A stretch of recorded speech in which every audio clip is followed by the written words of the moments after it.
या रसूल अल्लाह, मस्जिद तो बन गई मगर लोग नमाज के वक्त कैसे जमा होंगे? हमें कोई ऐसा तरीका सोचना होगा जिससे लोगों को नमाज के वक्त बाखबर किया जा सके। अगर हम नमाज के वक्त आग रोशन कर दें, दूर दूर तक धुआं नजर आएगा और लोग समझ जाएंगे कि नमाज का वक्त हो गया है। मैंने ख्वाब में देखा कि कोई मुझे ऐसे कलिमात अल्लाहु अकबर, अल्लाहु अकबर। मस्जिद नबवी की दीवारें खड़ी हो चुकी थी, मिंबर सज चुका था, लेकिन फजा में अभी उस एक आवाज की कमी थी जो बिखरे हुए दिलों को एक मरकज पर जमा कर दे। सहाबा कराम रजी अल्लाह अन्हुम के सामने ये बड़ा सवाल था कि नमाज का वक्त होने पर सबको इत्तला कैसे दी जाए। किसी ने आग जलाने की बात की, किसी ने नाकूस बजाने की राय दी, लेकिन रहमत आलम सल्लल्लाहु अलैहि वसल्लम का दिल कुछ और ढूंढ रहा था। आप सल्लल्लाहु अलैहि वसल्लम अपनी उम्मत के लिए एक ऐसी पहचान चाहते थे जो गैरों से अलग, खालिस और तौहीद की खुशबू से महक रही हो। मशूरे जारी थे कि हजरत उमर फारूक रजी अल्लाह अन्हु की बसीरत काम आई। उन्होंने तजवीज दी कि क्यों ना किसी आदमी को पुकारने के लिए भेजा जाए। हुजूर सल्लल्लाहु अलैहि वसल्लम को यह सादा मगर पुर असर बात पसंद आई और हजरत बिलाल रजी अल्लाह अन्हु को हुक्म हुआ कि वो अस्सलातु जामिआ, नमाज के लिए जमा हो जाओ, कहकर लोगों को बुलाएं। मगर अभी मशीयत इलाही को कुछ और ही मंजूर था। वो अल्फाज जो रहती दुनिया तक फजाओं में गूंजने वाले थे, वो अभी पर्दाए गैब में थे। फिर वो मुबारक घड़ी आए जब जमीन पर आसमानी कलिमात उतरे। हजरत अब्दुल्ला बिन जैद अंसारी रजी अल्लाह अन्हु ने ख्वाब में देखा कि एक फरिश्ता अजान के वो अल्फाज सुना रहा है जो आज हमारी रूहों में उतरे हुए। ख्वाब में देखा कि कोई मुझे ऐसे कलिमात सिखा रहा है जो दिल को। जब उन्होंने हुजूर सल्लल्लाहु अलैहि वसल्लम को यह ख्वाब सुनाया तो आप सल्लल्लाहु अलैहि वसल्लम ने उसे मिन जानिब अल्लाह करार दिया। दिलचस्प बात यह थी कि हजरत उमर रजी अल्लाह अन्हु और दीगर सहाबा ने भी वैसा ही ख्वाब देखा। तस्दीक थी कि अब इस्लाम को अपनी मुस्तकिल पुकार मिल चुकी है। आप सल्लल्लाहु अलैहि वसल्लम ने फरमाया, अब्दुल्ला, ये कलिमात बिलाल को सिखा दो क्योंकि उनकी आवाज तुमसे ज्यादा बुलंद और सुरीली है। और फिर मदीना की फजाओं में पहली बार अल्लाह अकबर की वो सदा गूंजी जिसने बातिल के ऐवानों में लर्जा तारी कर दिया और अहले ईमान के दिलों को सुकून बख्श दिया। अल्लाहु अकबर, अल्लाहु अकबर। वही तरीका, वही अल्फाज आज 1400 साल बाद भी कायनात के हर कोने में गूंज रहे हैं।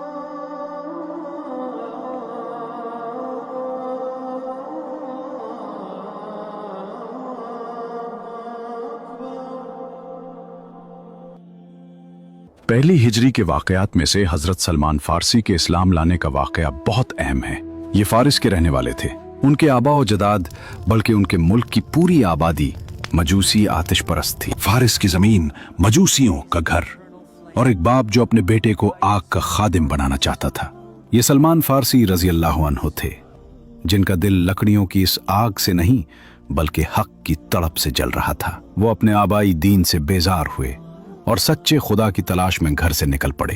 उन्हें नहीं मालूम था कि यह सफर उन्हें ईरान से शाम और फिर गुलामी की जंजीरों में जकड़कर मदीना की खजूरों के बाग तक ले जाएगा। हजरत सलमान फारसी रजी अल्लाह अन्हु को अमूरिया के आखिरी राहिब ने मरते वक्त ये 3 मखसूस निशानियां बताई थीं ताकि वो नबी आखिरुज़्ज़मा सल्लल्लाहु अलैहि वसल्लम को पहचान सकें।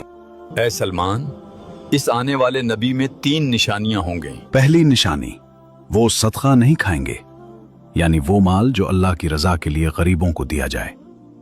दूसरी निशानी, वो हदिया कबूल फरमाएंगे और खुद भी उसमें से खाएंगे, यानी वो तोहफा जो मोहब्बत और इज्जत में दिया जाए। तीसरी निशानी, उनके दोनों कंधों शानों के दरमियान मोहरे नबुवत होगी। हजरत सलमान फारसी रजी अल्लाह अन्हु का सफर हक किसी सनसनीखेज तहकीक से कम न था। अमूरिया के राहिब ने उन्हें रुखसत करते हुए कहा था, सलमान, अब जमीन पर कोई ऐसा शख्स नहीं बचा जिसके पास मैं तुम्हें भेजूं, लेकिन अब उस नबी का वक्त करीब है जो इब्राहीम अलैहिस्सलाम के दीन पर होगा और खजूरों वाली जमीन मदीना की तरफ हिजरत करेगा। राहिब ने उन्हें ये 3 पासवर्ड्स दिए थे। जब हजरत सलमान रजी अल्लाह अन्हु मदीना पहुंचे तो उन्होंने एक एक करके उनका तजुर्बा किया। हक की तलाश की कीमत बहुत भारी थी। डाकुओं ने उन्हें पकड़कर गुलाम बना दिया। वो कई बार पीछे गए, कई आकाओं की तलखी सही, मगर उनके जहन में उन ईसाई राहिबों की बातें गूंज रही थीं जिन्होंने नबी आखिरुज़्ज़मान सल्लल्लाहु अलैहि वसल्लम की निशानियां बताई थीं। आखिरकार तकदीर उन्हें मदीना ले आई। वो एक यहूदी के बाग में काम करने लगे, लेकिन उनकी नजरें हर लम्हा उफुक पर किसी आने वाले का इंतजार कर रही थीं। सलमान फारसी रजी अल्लाह अन्हु के पास बरसों का इल्म था और आजमाइश के लिए 3 पैमाने। पहले दिन वो खजूरें लेकर आए और कहा, यह सदका है। रहमत आलम सल्लल्लाहु अलैहि वसल्लम ने वो खजूरें अपने सहाबा रजी अल्लाह अन्हुम को दे दी, मगर खुद हाथ न लगाया। सलमान रजी अल्लाह अन्हु के दिल ने दस्तक दी। पहली निशानी पूरी हुई। अल्लाह का नबी सदका नहीं खाता। दूसरे दिन वो फिर आए, मगर इस बार अल्फाज बदल गए। ये हदिया है। हुजूर सल्लल्लाहु अलैहि वसल्लम ने मुस्कुराकर खुद भी खाया और सहाबा रजी अल्लाह अन्हुम को भी शरीक किया। सलमान रजी अल्लाह अन्हु की आंखें चमक उठीं। दूसरी निशानी भी सच्ची निकली। अल्लाह का नबी हदिया कबूल फरमाता है। अब तीसरी और आखिरी निशानी बाकी थी, महर नबूवत। एक दिन मौका पाकर सलमान रजी अल्लाह अन्हु हुजूर सल्लल्लाहु अलैहि वसल्लम के पीछे चलने लगे ताकि आप सल्लल्लाहु अलैहि वसल्लम के कंधों के दरमियान वो महर देख सकें। अल्लाह के रसूल सल्लल्लाहु अलैहि वसल्लम उनकी बेचैनी भांप गए। आप सल्लल्लाहु अलैहि वसल्लम ने अपनी चादर मुबारक हटाई और जैसे ही सलमान रजी अल्लाह अन्हु की नजर उस मोहर पर पड़ी, बरसों की थकन मिट गई। वो तड़प कर हुजूर सल्लल्लाहु अलैहि वसल्लम के कदमों में गिरे, रोते हुए कलमा पढ़ा और अपनी पूरी दास्तान सुना दी।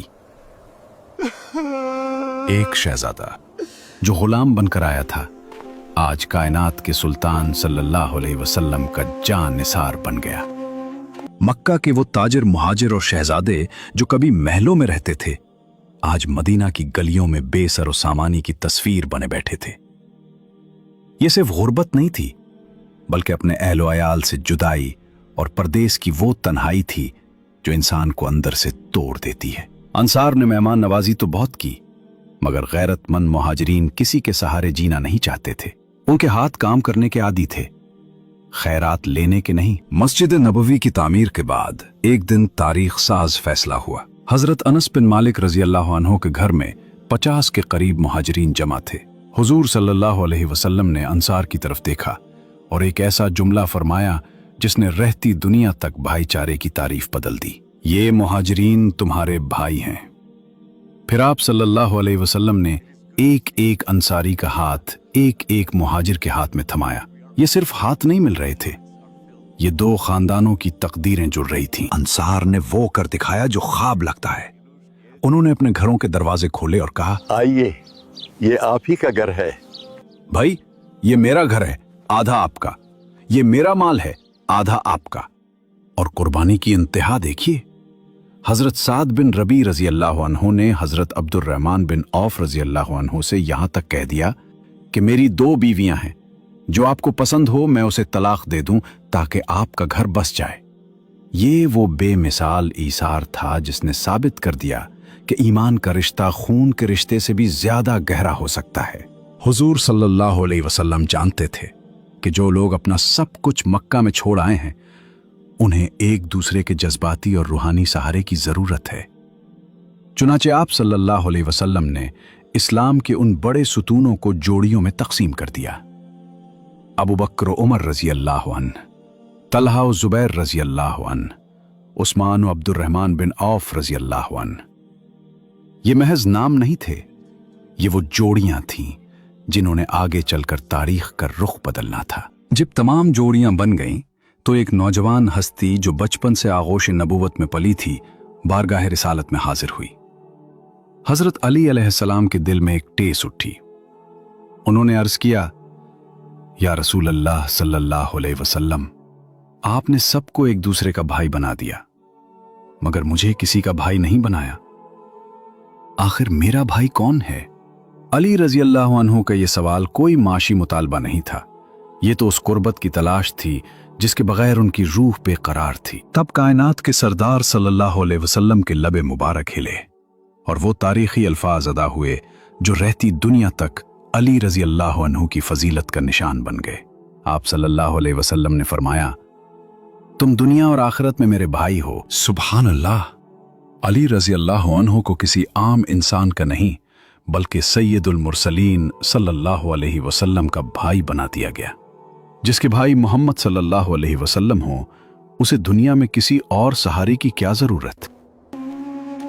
नमाज पंजगाना की फर्जियत तो मक्का मुकर्रमा में वाक़या मेराज के मौके पर ही हो चुकी थी, लेकिन क्या आप जानते हैं कि आगाज में नमाज की रकतें कितनी थीं? इब्तिदाई तौर पर तमाम फर्ज नमाजों में सिर्फ 2-2 रकतें ही अदा की जाती थीं।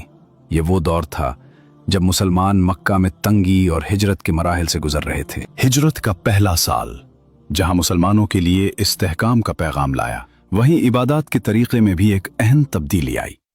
जब हुजूर अकरम सल्लल्लाहु अलैहि वसल्लम मदीना मुनव्वरा में सुकूनत पजीर हुए तो अल्लाह ताला के हुक्म से मुकीम के लिए नमाजों की तादाद में इजाफा कर दिया गया। ज़हर, असर और इशा की नमाजें 2 रकत से बढ़ाकर 4-4 रकत फर्ज कर दी गईं।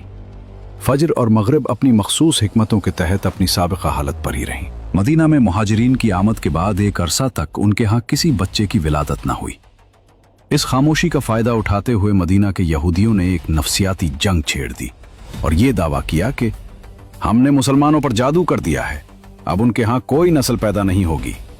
इस अफवाह ने मुहाजिरीन के दिलों में एक अजीब सी बेचैनी पैदा कर दी थी। इसी माहौल में 1 हिजरी को हजरत अस्मा बिन्त अबू बकर रजी अल्लाह अन्हो के यहाँ हजरत अब्दुल्ला बिन जुबैर रजी अल्लाह अन्हो की विलादत हुई। ये सिर्फ एक बच्चे की पैदाइश नहीं थी, बल्कि बातिल के जादू और झूठे प्रोपेगंडे की इबरतनाक शिकस्त थी।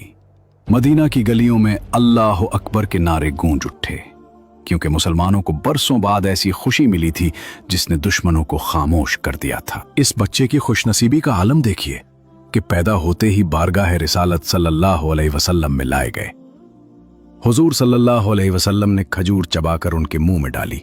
इस तरह हजरत अब्दुल्ला बिन जुबैर रजी अल्लाह अन्हु वो पहले खुशनसीब मुहाजिर बच्चे बने जिनके पेट में सबसे पहले अल्लाह के रसूल सल्लल्लाहु अलैहि वसल्लम का मुबारक लुआब दहन पहुंचा। हजरत अब्दुल्ला बिन जुबैर रजी अल्लाह अन्हु की पैदाइश ने साबित कर दिया कि जहां अल्लाह की रहमत का साया हो, वहां दुश्मनों के तमाम जादू और साजिशें मिट्टी में मिल जाती हैं। हिजरत का दूसरा साल अपने दामन में बड़े बड़े इनकलाबात समेटे हुए था।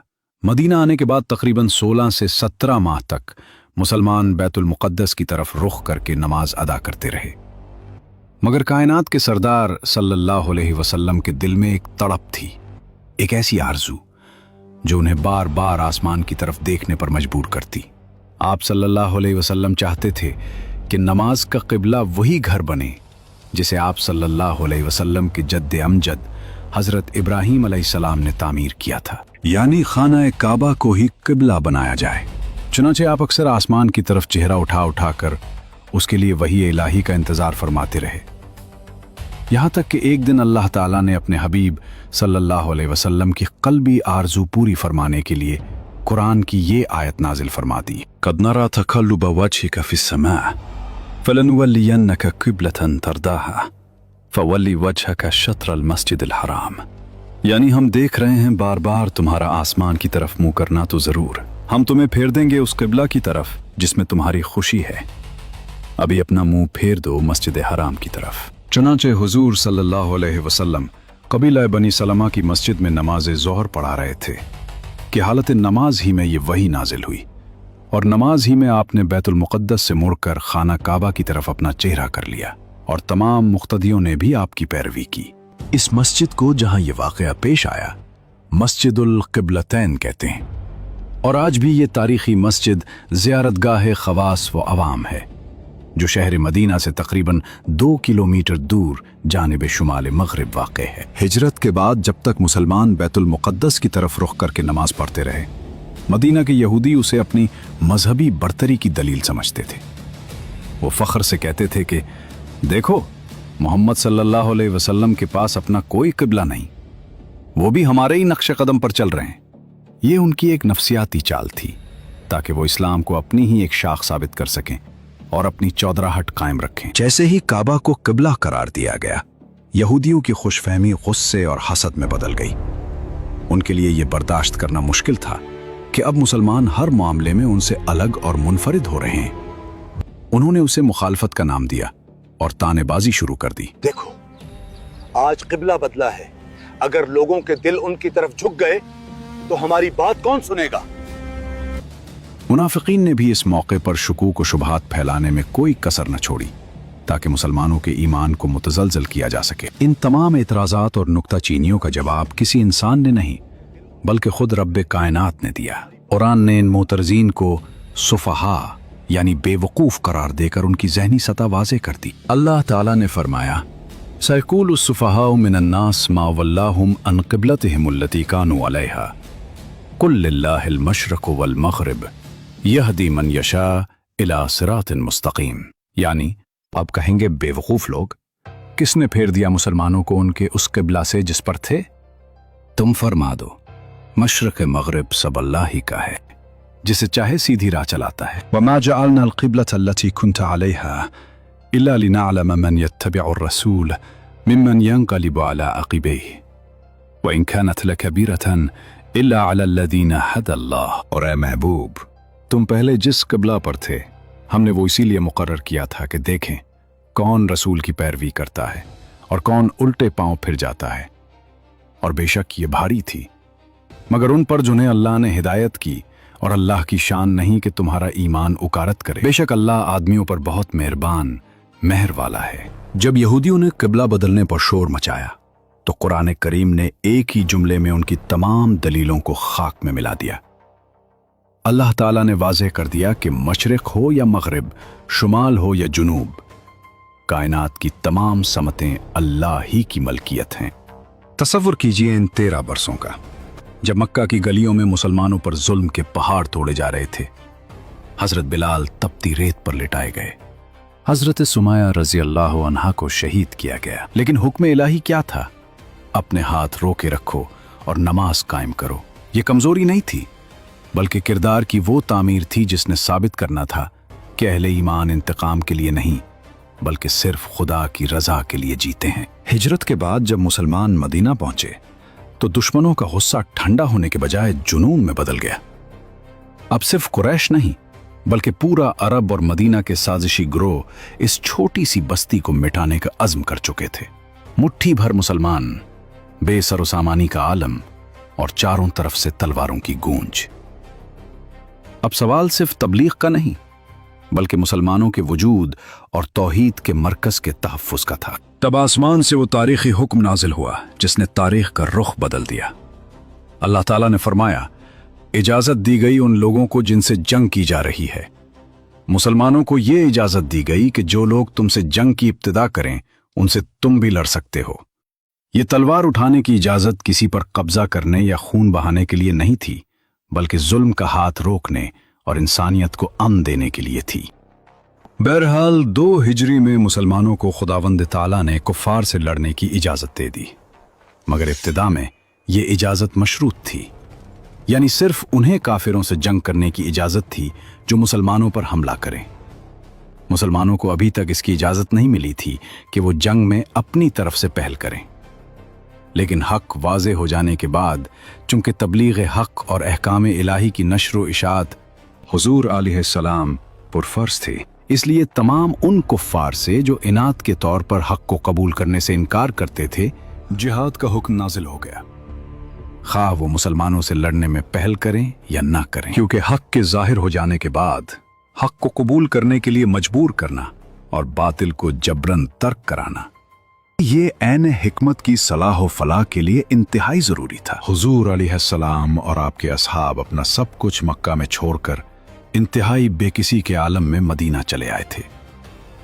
چاہیے تو یہ تھا کہ کفار مکہ اب اطمینان سے بیٹھے رہتے کہ ان کے دشمن یعنی رحمت عالم صلی اللہ علیہ وسلم اور مسلمان ان کے شہر سے نکل گئے، مگر ہوا یہ کہ ان کافروں کے غیظ و غضب کا پارا اتنا چڑھ گیا کہ اب یہ لوگ اہل مدینہ کے بھی دشمن جاں بن گئے۔ مکہ والوں کا غصہ یہاں تک نہ رکا، انہوں نے مدینہ کے اندر بھی سازشوں کے جال بننے شروع کر دیے۔ ایک نام اب سامنے آتا ہے، عبداللہ بن ابی، وہ شخص جو بظاہر خاموش تھا मगर दिल में हसद और सियासत की आग लिए बैठा था। अब्दुल्ला बिन उबय, वो शख्स जो मदीना में सरदारी का ख्वाब देख रहा था। जब मदीना ने रसूल अकरम सल्लल्लाहु अलैहि वसल्लम का इस्तकबाल किया तो उसके इख्तिदार का ताज सर से उतर गया। जाहिर में वो मुसलमान बन गया, मगर दिल में हसद की चिंगारी बाकी रही। मदीना अब सिर्फ बैरूनी दुश्मनों का नहीं, अंदरूनी आजमाइशों का भी सामना करने वाला था। अगले एपिसोड में मुनाफिकीन का पहला फितना सामने आएगा।